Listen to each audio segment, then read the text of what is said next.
Hi everyone, welcome to Homerino Collectibles, where today we're going to be doing a review of the Marvel Legends Infinite Series Build-A-Figure Hobgoblin. So, like the name suggests, you have to literally build this figure, and you get these parts from each individual figure from the wave. And if you want to check out all of the reviews to see which piece came with which figure, if you by any chance have some, you're collecting this in the future and you have certain parts and you need to know what figure comes with what piece so that you can finish it off, then you can go ahead and just check out the reviews on my channel. As you can see, we have a sword, a pumpkin bomb, a couple of arms, a couple of legs, a main body, a head, and the wings. So with a bit of movie magic, and here he is mid-flight attacking Spider-Man from the same wave, and it is an absolutely fantastic figure.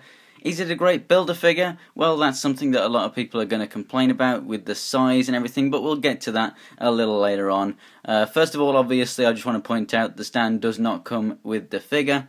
So let's take a look at those accessories. First up we have the flame sword, which looks absolutely fantastic. So we have this nice yellow translucent plastic, which is a really nicely molded flame here. I love how these bits at the ends really come out and are really in that comic book style. I really do like that. And I also like how it's not just straight up either. It does curve a lot throughout as well. And then it comes to this nice red at the tip. Very nice. It's not removable. So we do have this hilt here, which as you can see has the jack-o'-lantern on it right there. Looking very cool. Fits in his left hand very well. On his back he actually has a hilt right there, which is removable, so I guess that would be where he would store it. So he'd take it out and then activate the flames and then go ahead and put it back. So if you don't want him stood with this on display, obviously you can kind of pretend that he has it put away there. However, this thing is actually smaller, so as you can see, if this were in here, it doesn't stick up over his head, and that is, I think, the reason that, if I can get out here, that it is this much smaller there. As you can see, quite a big difference. If they did keep it this size, that would stick out over his head, as you can see, and it probably wouldn't look as good. So that can be the only reason I can think of, really, unless it is supposed to be a second blade, which I don't really think it is, because that really would be the primary storage for this one. So yeah, it is a different size, but at least you can pretend that it is stored right there in the backpack / wing section thing. These, I guess you can call an accessory, because you don't have to take the arms on and off to actually get this on. I actually put this on after putting the arms on. So basically it's on a peg right there in the back, and then these are, as you can see, just a pliable kind of rubbery plastic there. So you can just put that on basically any figure that has the standard hole in the back that are on all, well, most of Marvel Legends anyway.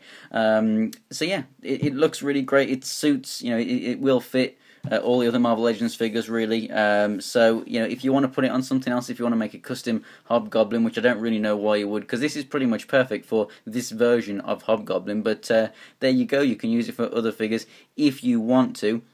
The other accessory that we get is this little jack-o'-lantern bomb. So as you can see, the pumpkin bomb, there we go, has a nice jack-o'-lantern face sculpted on the one side. It's also a yellow translucent plastic, and then it appears to get lighter at the top, but that's just because there is less plastic there. But yeah, very nice sculpting. You've obviously got the lines of the pumpkin going all the way down. Looking very cool. So it does just sit in his hand. The right hand is just sculpted into a semi-closed fist there. So just like the Sinister Six Green Goblin, it just sits in the hand. It's not fantastic, obviously it will just fall out and whatnot, so you've got to be careful. You've got to regularly check your display and check that it is with it. But you can, if you wanted to, store it upside down, and it does actually grip it very well if you put the flame in between the thumb there, or in between these fingers right here or something.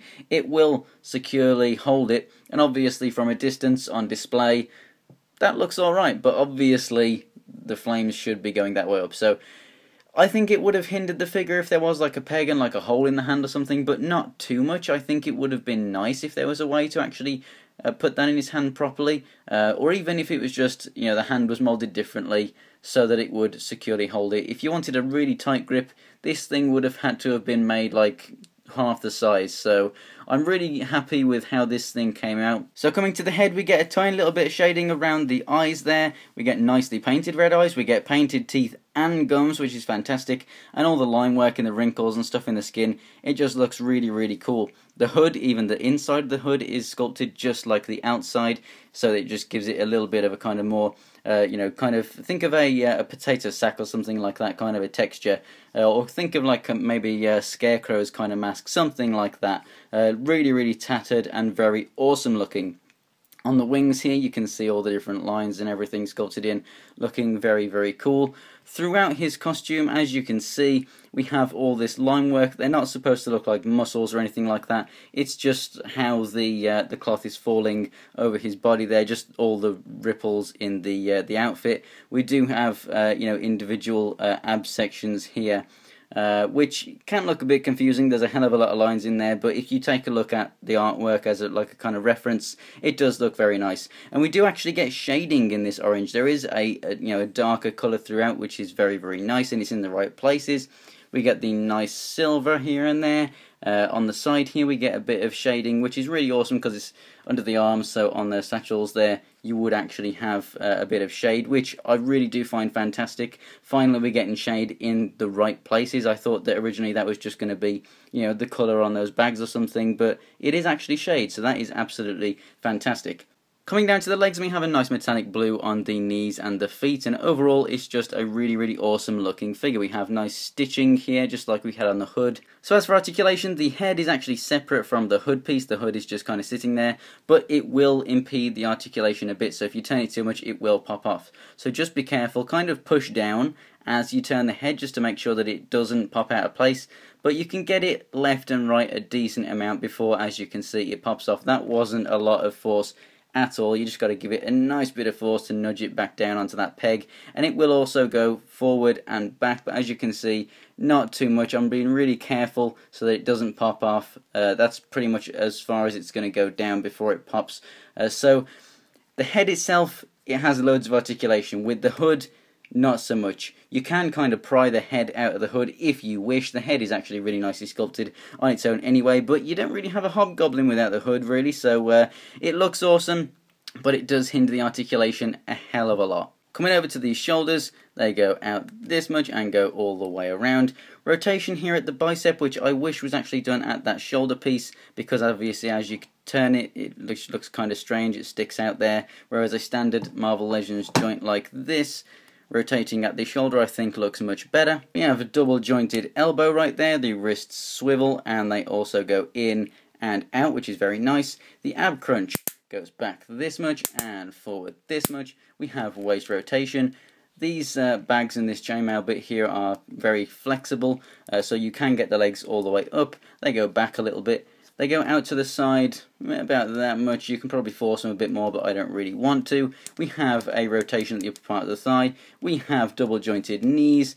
We also get up and down at the feet and ankle pivot, so all of your flight poses are going to look really cool. And he does have peg holes in both of the feet. Hobgoblin is 7¼ inches tall, so he's a little bit taller than the majority of other Marvel Legends, such as this Spider-Man, who is 6½ inches. So either you love this figure because you really like this version of Hobgoblin, or you hate it for the opposite reason, the fact that you don't like this Hobgoblin, and also maybe you think it's a bit too small for it to be a Build-A-Figure. Well, I would still suggest that if you kind of like some of the figures in the wave, that you just complete the wave and go ahead and get it. It's a really nice figure, and if you're a Spider-Man fan, you're going to have most of the wave anyway, so I'd just say pick it up and give it a try. So thanks for watching, guys. If you want to check out the reviews of any of the figures that make up this guy, check out the links that are in the description below, and in the description you will also find links to my Instagram and Twitter. It's Homerino123 for both, so you can check them out if you want to see pictures of this guy and also anything else from my collection. If you enjoyed the video, give it a like, and to see more, go ahead and subscribe. So thanks for watching, guys,